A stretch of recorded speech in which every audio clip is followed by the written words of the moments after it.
அப்பா இப்படித்த இறந்து போயிட்டாங்க. எங்க அப்பா இங்கிருந்தா எங்களுக்கு கேரளாவில் இருக்கிறப்ப நான் என்னென்ன வாங்கிட்டு வர சொல்லணும் எல்லாம் வாங்கிட்டு வருவாங்க. இப்ப எங்க அப்பா இல்லை, எங்களுக்கு யாரு வாங்கிட்டு வருவா?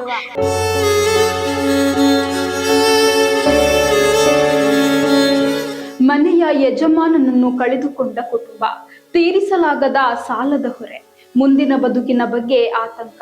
ಇದರ ನಡುವೆ ಮುಖ್ಯಮಂತ್ರಿಯ ನೆರವಿನ ನಿರೀಕ್ಷೆಯಲ್ಲಿರುವ ಮಗಳು. ಕರ್ನಾಟಕದ ಹನೂರು ತಾಲೂಕಿನ ಕಾವೇರಿ ವನ್ಯಜೀವಿ ಧಾಮದಲ್ಲಿ ನಡೆದ ಗುಂಡಿನ ದಾಳಿಯಲ್ಲಿ ಮೃತರಾದ 3 ವ್ಯಕ್ತಿಗಳಲ್ಲಿ ಒಬ್ಬರಾದ ಡೇವಿಡ್ ಕುಮಾರ್ ಅವರ ಪುತ್ರಿ ಬೆಸ್ಸಿ ತಮಿಳುನಾಡು ಮುಖ್ಯಮಂತ್ರಿ ವಿಜಯ್ ಅವರಿಗೆ ತಮ್ಮ ಮನೆಗೆ ಭೇಟಿ ನೀಡಿ ನೆರವು ನೀಡುವಂತೆ ಕಣ್ಣೀರಿಡುತ್ತಾ ಮನವಿ ಮಾಡಿದ್ದಾರೆ.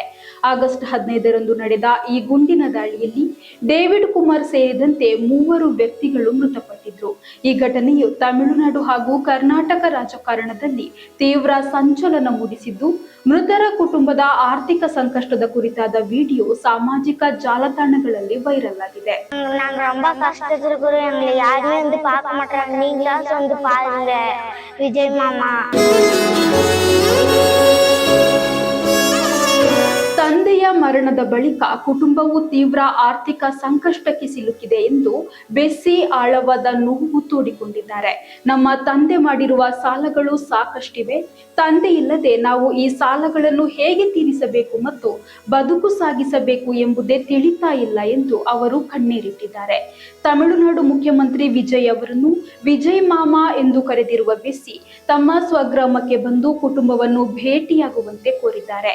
ತಮ್ಮ ಅಳಲು ಹಾಗೂ ಅಹವಾಲುಗಳನ್ನು ನೇರವಾಗಿ ಆಲಿಸುವಂತೆ ಅವರು ಮನವಿ ಮಾಡಿಕೊಂಡಿದ್ದಾರೆ. ಈಗಾಗಲೇ ಎನ್ಕೌಂಟರ್ ಅನ್ನು ತೀವ್ರವಾಗಿ ಖಂಡಿಸಿರುವ ತಮಿಳುನಾಡು ಸಿಎಂ ಮೃತರ ಕುಟುಂಬಕ್ಕೆ ತಲಾ 10 ಲಕ್ಷ ರೂಪಾಯಿ ಪರಿಹಾರವನ್ನು ಘೋಷಿಸಿದ್ದಾರೆ. ಉನ್ನತ ಮಟ್ಟದ ತನಿಖೆ ಹಾಗೂ ಮೃತರ ಕುಟುಂಬಕ್ಕೆ ಸೂಕ್ತ ಪರಿಹಾರ ಒದಗಿಸುವಂತೆ ಕರ್ನಾಟಕ ಸರ್ಕಾರಕ್ಕೂ ಒತ್ತಾಯಿಸಿದ್ದಾರೆ. ಮೃತ ಡೇವಿಡ್ ಕುಮಾರ್ ಮಗಳ ಈ ಭಾವನಾತ್ಮಕ ವಿಡಿಯೋ ವೈರಲ್ ಆಗ್ತಾ ಇದ್ದಂತೆ ಸರ್ಕಾರದ ಕಡೆಯಿಂದ ಹೆಚ್ಚಿನ ನೆರವು ಹಾಗೂ ಸ್ಪಂದನೆ ಸಿಗುವುದೇ ಎಂಬುದನ್ನು ಕಾದು ನೋಡಬೇಕಾಗಿದೆ. விஜய் மாமா எங்க அப்பா இப்படித்த இறந்து போயிட்டாங்க.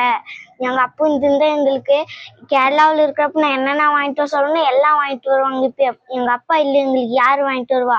நாங்க ஊரு எப்பா எனக்கு புது ஊரு எல்லாம் கட்டிருக்கிறாங்க, நீயும் கட்டு அப்படின்ட்டு எங்க அப்பா கடை வாங்கிலாம் கட்டிட்டாங்க. நாங்க இப்ப எங்க அப்பா இல்லை, எங்க அப்பா நான் என்னென்ன கேட்கணும் எல்லாமே வாங்கி தருவாங்க. எங்க அப்பா நீ நல்லா படிச்சுன்னா கலெக்டர் அப்படின்னு சொன்னாங்க. எல்லாம் நாங்க ரொம்ப கஷ்டத்துல இருக்கிறோம், எங்களை யாருமே வந்து பார்க்க மாட்டாங்க, நீங்களாச்சும் வந்து பாருங்க விஜய் மாமா.